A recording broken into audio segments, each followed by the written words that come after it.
കാണുമ്പോഴോ അമ്പലല്ലേ. നമസ്തേ.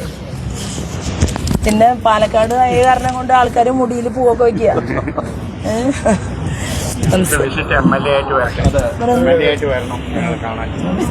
തീർച്ചയായിട്ടും.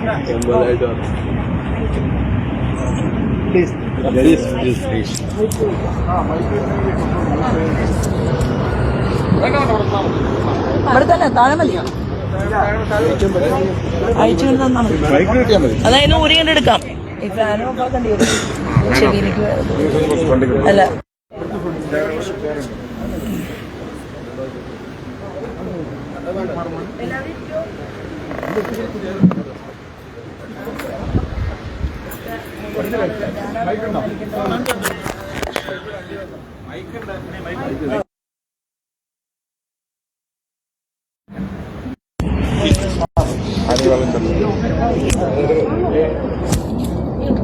ശശി 2 വാക്ക് സംസാരിച്ചു. ആദരണീയരായിട്ടുള്ള ഈ വാർഡിന്റെ കൗൺസിലർ ശ്രീമതി ചിത്രബാല, പാലക്കാട് നഗരസഭയുടെ മുൻ ചെയർപേഴ്സൺ ശ്രീമതി പ്രമിള ശശി, ശ്രീ ബാബുമക്കൻ, സിമോത്തിന്റെ സംസ്ഥാന വൈസ് പ്രസിഡന്റ് ശ്രീ ശാന്തകുമാർ, പാർട്ടിയുടെ area vice president Shri Manikandan, എല്ലാവർക്കും ഈ എല്ലാവരുടെ അഭിനയപ്രവർത്തനങ്ങൾക്ക് എല്ലാ സഹോദരികൾക്കും വിനീതമായ നമസ്കാരം. ഇവിടെ നൽകിയിട്ടുള്ള ഈ ഊഷ്മളമായ സ്വീകരണങ്ങൾ പാലക്കാടിന്റെ പ്രിയങ്കരിയായിട്ടുള്ള ശോഭിച്ചു മറുപടി നൽകുന്നു.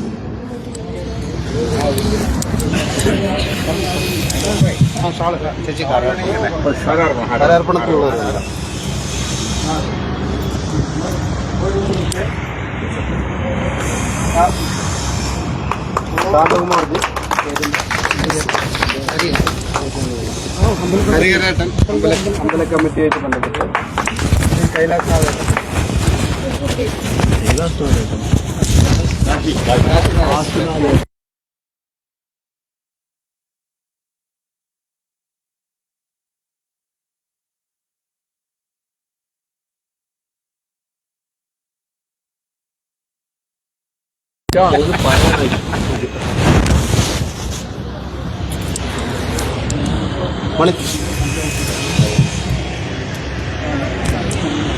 വേദിയിലുള്ള ആരാധ്യയായിട്ടുള്ള പ്രമിള ശശിധരൻജി, നമ്മുടെ നിയോജകമണ്ഡലത്തിൻ്റെ അമരക്കാരൻ ശിവൻ ശശി, അതുപോലെ ശ്രീ ശാന്തകുമാർ,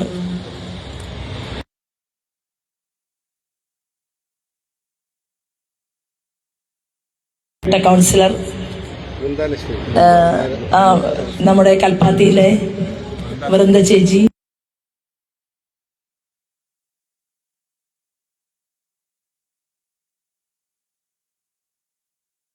മുഴുവൻ മുതിർന്ന സഹോദരി സഹോദരന്മാരെ, ഏവർക്കും ഹൃദയപൂർവ്വം നമസ്കാരം. ഞാൻ ഇവിടെ മത്സരരംഗത്ത് നിൽക്കുമ്പോൾ കേവലം ഒരു MLA ആവുക എന്നുള്ളത് മാത്രമല്ല ലക്ഷ്യം. ഒരുപാട് കാലമായി നമ്മുടെ നരേന്ദ്രമോദിജി ഈ രാജ്യത്ത് വളരെ വ്യക്തമായിട്ടുള്ള സന്ദേശത്തിലൂടെ അദ്ദേഹം ഗുജറാത്തിൻ്റെ മുഖ്യമന്ത്രിയായി 3 തവണ, അത് കഴിഞ്ഞ് രാജ്യം അമേരിക്കയും ബ്രിട്ടനും ഉൾപ്പെടെ ഏതൊരു രാജ്യത്തും ആൻറ്റി ഇൻകംബൻസി ഫാക്ടർ ഉണ്ടാവാറുണ്ട്. ഒരാൾ പ്രസിഡന്റ് ആയാൽ അടുത്ത തെരഞ്ഞെടുപ്പിൽ അയാൾ അധികാരത്തിൽ നിന്ന്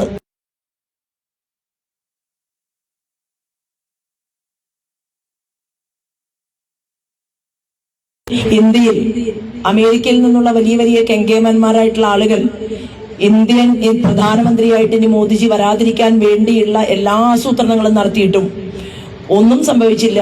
രാജ്യത്തെ ജനങ്ങൾ പറഞ്ഞു ഞങ്ങൾക്ക് മോദിജി തന്നെ മതി. അങ്ങനെ അദ്ദേഹം വീണ്ടും രാജ്യത്തിന്റെ പ്രൈം മിനിസ്റ്ററായിട്ട് ആദ്യം തുടങ്ങുമ്പോൾ, ഞാൻ വിശദമായിട്ടുള്ള ഒരു പ്രസംഗത്തിന് സമയമില്ല, ആദ്യം തുടങ്ങുമ്പോൾ അദ്ദേഹം പറഞ്ഞത് എൻ്റെ ആദ്യത്തെ പ്രയോറിറ്റി എന്ന് പറയുന്നത് പെൺകുട്ടികളാണ്, അമ്മമാരാണ്. ഞാൻ അവരുടെ ആത്മാഭിമാനത്തെ സംരക്ഷിക്കാൻ ആവശ്യമായിട്ടുള്ള നടപടിക്രമമാണ് ആദ്യം ഉണ്ടാക്കുന്നത് എന്നാണ് പറഞ്ഞത്. അപ്പൊ ആളുകളെല്ലാം ലോകം ഉറ്റുനോക്കി എന്തായിരിക്കും മോദിജി പറയുക. അദ്ദേഹം പറഞ്ഞു എത്രയോ ഗ്രാമങ്ങളിൽ ടോയ്ലറ്റ് ഫെസിലിറ്റീസ് ഇല്ല. അപ്പോ 11 കോടി ടോയ്ലറ്റുകൾ നിർമ്മിച്ചുകൊണ്ട് ലോകത്തെ ഞെട്ടിച്ച ഒരു പ്രൈം മിനിസ്റ്ററാണ് ശ്രീമാൻ നരേന്ദ്രമോദി. അതൊരു ചെറിയ കാര്യമായിട്ട് നമുക്ക് ചില ആളുകൾക്കെങ്കിലും തോന്നും. പക്ഷേ അതില്ലാത്തവർക്കാണ് അതിന്റെ ബുദ്ധിമുട്ടിനെ കുറിച്ച് മനസ്സിലാവുക. അപ്പോ അങ്ങനെ ഒരു നടപടിക്രമം തുടങ്ങി സ്പേസിൽ പൊട്ടുകുത്തുന്ന ശാസ്ത്രജ്ഞന്മാർ വരെ, അതായത് ഈ അമ്മമാർ മുതൽ സ്പേസിൽ ബഹിരാകാശത്ത് പോയി സേവനം നടത്തുന്ന അവർ ഉൾപ്പെടെയുള്ളവരെ ഒരു നൂലിൽ കൊരുത്തെടുത്ത വിവിധങ്ങളായിട്ടുള്ള പൂമാലകളെ പോലെ ഈ രാജ്യത്തിന് മുന്നിൽ അവതരിപ്പിക്കാൻ സാധിച്ചിട്ടുള്ള ഇന്ത്യയുടെ പ്രൈം മിനിസ്റ്റർ നിങ്ങളെ ഓരോരുത്തരെയും കാണാൻ വേണ്ടിയിട്ട് മറ്റന്നാൾ പാലക്കാട്ടേക്ക് വരികയാണ്. അപ്പൊ പാലക്കാട് വന്ന് അദ്ദേഹം വോട്ടർമാരെ അഭിസംബോധന ചെയ്യും. അപ്പൊ തീർച്ചയായിട്ടും എനിക്ക് വളരെ വളരെ സന്തോഷവുമുണ്ട്, അഭിമാനവുമുണ്ട്. ഒരു ഗ്രാമത്തിൽ നിന്ന് ജനിച്ചു വളർന്ന് സാധാരണപ്പെട്ട ഒരു വീട്ടിൽ നിന്ന് വളർന്നു വന്ന എനിക്ക് മോദിജിയോടൊപ്പം നിൽക്കാനും അദ്ദേഹത്തിന്റെ വലിയ ഉന്നതമായിട്ടുള്ള കമ്മിറ്റികളിൽ പങ്കെടുക്കാനും കേരളത്തിന്റെ നയരൂപീകരണങ്ങൾ എന്ത് വേണം എന്നതിനെ കുറിച്ച് ഒരു പേപ്പർ വേണ്ടി വന്നാൽ കൊടുക്കാനും ഒക്കെ സാധിക്കുന്ന ഒരാളാണ് നിങ്ങളുടെ ശോഭ എന്ന് കൂട്ടുകാരോടും ബന്ധുക്കളോടും ഒക്കെ പറയണം. അപ്പൊ LDFും UDFും അല്ല ഇവിടെ നിന്ന് ജയിച്ചു പോകേണ്ടത്, മോദി വിശ്വസിക്കുന്ന പാർട്ടിയുടെ ശോഭ പോയിക്കോട്ടെ എന്ന് പറയാൻ എല്ലാവരോടും പറയണം എന്ന് അഭ്യർത്ഥിക്കാൻ വേണ്ടിയിട്ടാണ് ഞാൻ ഇവിടെ വന്നിട്ടുള്ളത്. അല്ലാതെ നിങ്ങൾ ഓരോരുത്തരും ബഹുമാനപ്പെട്ടവർ എനിക്ക് വോട്ട് നൽകണം എന്ന് അഭ്യർത്ഥിക്കാൻ വേണ്ടി മാത്രമല്ല. ഇതെല്ലാം നമ്മെ സ്നേഹിക്കുന്ന ആളുകൾ തന്നെയാണ് ഇവിടെ ഒരുമിച്ച് കൂടിയിട്ടുള്ളത്. ഇത്തവണ വലിയ ഒരു മാറ്റത്തെ കുറിച്ച് ചിന്തിക്കണം. കാരണം നമുക്കറിയില്ല, നമ്മൾ കാണുന്നില്ല. നമ്മുടെ നാട് ജമായത്ത് ഇസ്ലാമി പോലെ, SDPI പോലെ, പോപ്പുലർ ഫ്രണ്ട് പോലെയുള്ള ഭീകരവാദ സംഘടനകൾ പിടികൊടുക്കിയിരിക്കുകയാണ്. അവര് ഇപ്പൊ തന്നെ UDF പറയുന്നത് കുഞ്ഞാലിക്കുട്ടിയുടെ സീറ്റ് വരെ തീരുമാനിച്ചത് ജമായത്ത് ഇസ്ലാമിയാണ്. കുഞ്ഞാലിക്കുട്ടിയുടെ വേങ്ങര സീറ്റ് മതമാണ് പ്രശ്നം എന്ന് പറഞ്ഞ ഷാജിക്ക് കൊടുക്കാൻ കോൺഗ്രസിന്റെ ലീഡർ VD സതീശനോട് പറഞ്ഞു കഴിഞ്ഞു, കൊടുത്തു, മാറിക്കൊടുക്കാൻ പറഞ്ഞു. ഇത് മുമ്പ് നമ്മൾ കണ്ടിട്ടുണ്ട്. പണ്ട് മുസ്ലിം ലീഗിന്റെ നേതാവ് സീതി ഹാജി ആയിരുന്നു. സീതി ഹാജി പറഞ്ഞു, ഞങ്ങൾ പാണക്കാട്ടെ കുടുംബത്തിലേക്ക് 5 മന്ത്രിമാരെ വെള്ളിത്തളികയിൽ വെച്ച് കൊടുക്കും എന്നാണ് പറഞ്ഞത്. അത് അല്ല ഇപ്പോഴത്തെ സാഹചര്യം. ഇപ്പോ മത ഭീകരവാദ ശക്തികളുമായി കൈകോർത്ത് പിടിച്ചുകൊണ്ട് അണിയറയിൽ ആ പ്രവർത്തനം നടക്കുക, പുറമെ ചിരിക്കുക, മതേതരത്വത്തിന് വേണ്ടി പാടുക, ഇതൊന്നും നമ്മുടെ നാടിന് ഭൂഷണമല്ല. അപ്പൊ നമ്മൾ ചിന്തിക്കേണ്ടത് എന്താണ്? നമ്മുടെ നാട്ടിൽ മുസൽമാനെ നമ്മൾ എതിർക്കുന്നുണ്ടോ? ഇല്ല. ഇപ്പൊ നമ്മുടെ കൂടെ മുക്തർ അബ്ബാസ് നഖ്വി ഉണ്ട്, ഷാനവാസ് ഹുസൈൻ ഉണ്ട്, കാലിക്കറ്റ് യൂണിവേഴ്സിറ്റിയിലെ വളരെ വിദ്യാഭ്യാസമുള്ള വൈസ് ചാൻസലർ ആയിരുന്ന സലാം സാറുണ്ട്. എത്രയോ ആളുകൾ ഈ പാർട്ടിയിൽ പ്രവർത്തിക്കുന്നുണ്ട്. RSSകാരൻ അടൽ ബിഹാരി വാജ്പേയിജി ഇന്ത്യയുടെ പ്രധാനമന്ത്രിയായപ്പോൾ ഒരു മുസൽമാനെ, ഡോക്ടർ അബ്ദുൽ കലാമിനെ രാജ്യത്തിന്റെ രാഷ്ട്രപതിയാക്കിയവരാണ് നമ്മൾ. അപ്പൊ നമ്മളെ സംബന്ധിച്ച് നമുക്ക് എന്താണ് മതേതര മൂല്യങ്ങൾ എന്നറിയാം, എന്താണ് ബഹുസ്വരത എന്നറിയാം. പക്ഷേ ചോറ്റുപാത്രത്തിൽ ബോംബ് വെച്ച് പൊട്ടിക്കണം എന്ന് തീരുമാനിച്ച് ഭീകരവാദി വന്നാൽ അതിനെ തടയിടാൻ ഇച്ഛാശക്തിയുള്ള, രാജ്യത്തിന്റെ സുരക്ഷിതത്വത്തിന് പ്രാധാന്യം കൊടുക്കുന്ന ആഭ്യന്തര വകുപ്പ് മന്ത്രിയും നമുക്കുണ്ട് എന്നുള്ള ബോധ്യത്തോടു കൂടിയാണ് നമ്മളൊക്കെ തെരഞ്ഞെടുപ്പിൽ ഞാനൊക്കെ വോട്ട് ചോദിക്കുന്നത്. ഞാൻ ഒന്നും ഒളിച്ചു വെച്ചിട്ടില്ല, ഒളിച്ചു വെക്കാറുമില്ല. എല്ലാവരോടും നയം പറയും. നമ്മുടെ നയം പറഞ്ഞുകൊണ്ട് വോട്ട് ചോദിക്കും. ഇനി ശോഭ വന്നാൽ പാലക്കാട് എന്ത് കിട്ടും എന്ന ചോദ്യത്തിന് കൂടി ഉത്തരം പറഞ്ഞുകൊണ്ട് ഞാൻ അവസാനിപ്പിക്കാം. ഞാൻ പ്രഖ്യാപിച്ചിട്ടുള്ളത് ഏതെങ്കിലും ഒരു സിനിമാ നടനെ കൊണ്ടുവന്ന് കാണിക്കാം എന്നല്ല.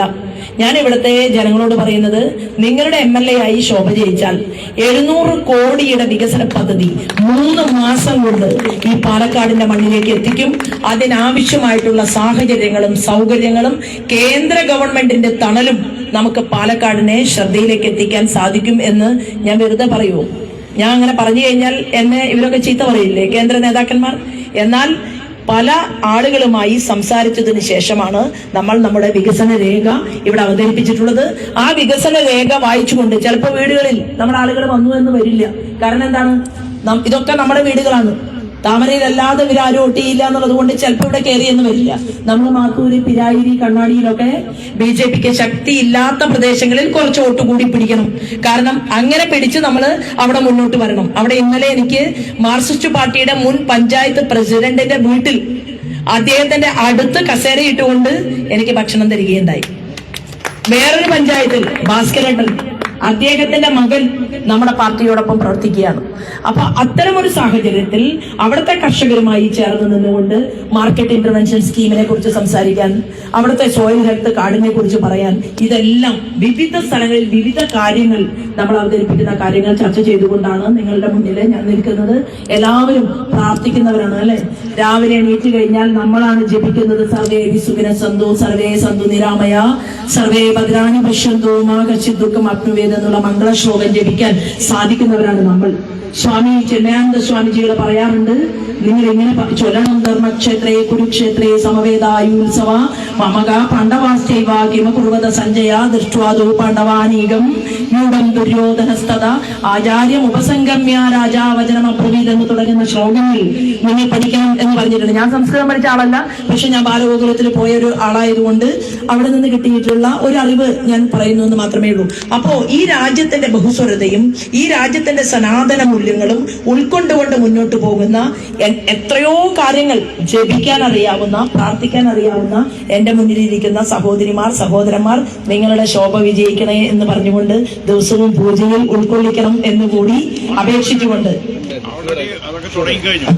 അപേക്ഷിച്ചുകൊണ്ട് ഞാൻ അടുത്ത സ്ഥലത്തെ പരിപാടിയിലേക്ക് പോവുകയാണ്. അധികം സമയം എനിക്ക് ഇവിടെ ചെലവഴിക്കാനില്ല. പക്ഷെ MLA ആയി കഴിഞ്ഞാൽ 4 ഓഫീസുകൾ MLAക്ക് ഉണ്ടാവും. ഒന്ന് മുനിസിപ്പാലിറ്റിയിൽ, ഒന്ന് കണ്ണാടിയിൽ, ഒന്ന് പിരായിരിയിൽ, ഒന്ന് മാത്തൂരിൽ. 4 ഇടങ്ങളിലെ ആളുകളും എന്നെ കാണാൻ വേണ്ടിയിട്ട് ഇവിടുന്ന് അങ്ങോട്ടോ അവിടുന്ന് ഇങ്ങോട്ടോ വരേണ്ട ആവശ്യമില്ല. ഞാൻ വരും. 12-13 പേര് ഇപ്പൊ നമുക്ക് MLA ഓഫീസിൽ ജോലി ചെയ്യാമെന്ന് പറഞ്ഞ് വലിയ ഉന്നത ഉദ്യോഗം ചെയ്തിട്ടുള്ള ആളുകൾ, റിട്ടയർമെന്റ് ആയിട്ടുള്ള ആളുകൾ പറയാണ്, ശോഭ ഒന്നും പറയേണ്ട കാര്യമില്ല, ഞങ്ങൾ നോക്കാം എന്ന് പറഞ്ഞുകൊണ്ട് പ്രഖ്യാപനങ്ങൾ വരെ അവര് നമ്മളോട് നടത്തിയിട്ടുണ്ട്. അപ്പൊ നമുക്ക് ഈ നാടിനെ മാറ്റണം, പാലക്കാടിനെ വികസിപ്പിക്കണം. നമ്മുടെ കുട്ടികളൊക്കെ എവിടെയാ പോകുന്നത്? ഇവിടെ നിന്ന് വണ്ടി കയറി പോവുകയല്ല, ഇവിടെ സൗകര്യം ഉണ്ടെങ്കിൽ അവർ നിൽക്കും. ഇപ്പൊ എന്റെ മൂത്ത മകൻ എന്നോട് പറഞ്ഞു, അവൻ അമേരിക്കയിലാണ്, അവൻ ശാസ്ത്രജ്ഞനാണ്, ഡൽഹി IITയിൽ 6ാം റാങ്കുകാരനായിരുന്നു. അപ്പൊ അത് കിട്ടിയതിന് ശേഷം അവൻ പറഞ്ഞു, എനിക്ക് ദൂരേക്ക് പോവാതിരിക്കാൻ നിർവാഹമില്ല. എന്താണ്? അവിടെ അത്തരം സാഹചര്യങ്ങൾ ഇന്നുണ്ട്. മോദിജി ആ സാഹചര്യങ്ങൾ ഉണ്ടാക്കിക്കൊണ്ടിരിക്കുകയാണ് ഭാരതത്തിൽ. ഒരു വർഷം 1.5 വർഷമാകുമ്പോൾ ഭാരതത്തിന്റെ മുഖച്ഛായ മാറും, തിരിച്ചു വരാം എന്ന് പറയുകയാണ്. രണ്ടാമത്തെയാൾ ബാംഗ്ലൂരിൽ ജോലി ചെയ്യുകയാണ്. എന്തുകൊണ്ടാണ്? കേരളത്തിൽ ജോലിക്കുള്ള സ്കോപ്പില്ല, സാധ്യതയില്ല. അപ്പൊ നമ്മളൊക്കെ കുട്ടികളെ കണ്ണും കാലും വളരുന്നത് നോക്കി വളർത്തി വലുതാക്കിയിട്ട് അവരെ കാണാതിരിക്കുന്ന ഒരു സാഹചര്യം ഉണ്ടായത് ഈ ദൈവത്തിന്റെ നാടായിട്ടുള്ള കേരളത്തിൽ 70 വർഷക്കാലം മാറി മാറി ഭരിച്ചിട്ടും എങ്ങനെ ഭരിക്കണം എന്ന് സാത്വികമായി ചിന്തിക്കാൻ സാധിക്കാത്തത് കൊണ്ടല്ലേ എന്നുള്ള ഒരു ചോദ്യം കൂടി ഞാൻ നിങ്ങളുടെ മുന്നിൽ വെക്കുകയാണ്. 2 തരത്തിലുള്ള റവന്യൂ ആണ് ഇന്ന് കേരളത്തിന് കിട്ടുന്നത്. ഒന്ന് ടാക്സ് ആയിട്ട് കിട്ടുന്നത് എന്തുകൊണ്ടാണ്? മദ്യം വിറ്റ പൈസയാണ്.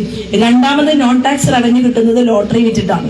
അല്ലാതെ ഇവിടെ കച്ചവട സ്ഥാപനങ്ങളോ വ്യവസായ സ്ഥാപനങ്ങളോ പൊതുമേഖലാ സ്ഥാപനങ്ങളോ ലാഭകരമായി പ്രവർത്തിക്കാൻ അതും പ്ലസ് മറ്റ് സംസ്ഥാനങ്ങൾ, അവിടെ സ്റ്റാലിനാണ്. പക്ഷെ സ്റ്റാലിൻ വിഴിഞ്ഞം വന്നപ്പോ സ്റ്റാലിന്റെ നാട്ടിലെ തൂത്തുക്കുടി പോർട്ട് വഴി എങ്ങനെയാണ് ചരക്ക് വിനിമയം നടത്തേണ്ടത് എന്ന് ചിന്തിച്ച് 3000 ഹെക്ടർ സ്ഥലം ഏറ്റെടുത്തു കഴിഞ്ഞു. ഇവിടുത്തെ ആളോ മേപ്പെട്ട് നോക്കിയിരിക്കുകയാണ്. കാരണം ഒരു റിങ്ങോട് വരെ പണി കഴിഞ്ഞിട്ടില്ല. ഇതെല്ലാ സംസ്ഥാനങ്ങളിലും, ഞാൻ ദീർഘമായി സംസാരിക്കാൻ എനിക്ക് സമയമില്ലാത്തതുകൊണ്ട് ഞാൻ ചുരുക്കുകയാണ്. എല്ലാവരും അനുഗ്രഹിക്കണം എന്ന് മാത്രം പറഞ്ഞുകൊണ്ട് എനിക്കിവിടെ നൽകിയ സ്വീകരണത്തിന് ഹൃദയപൂർവ്വം നന്ദി, നമസ്കാരം, വന്ദേ മാതരം.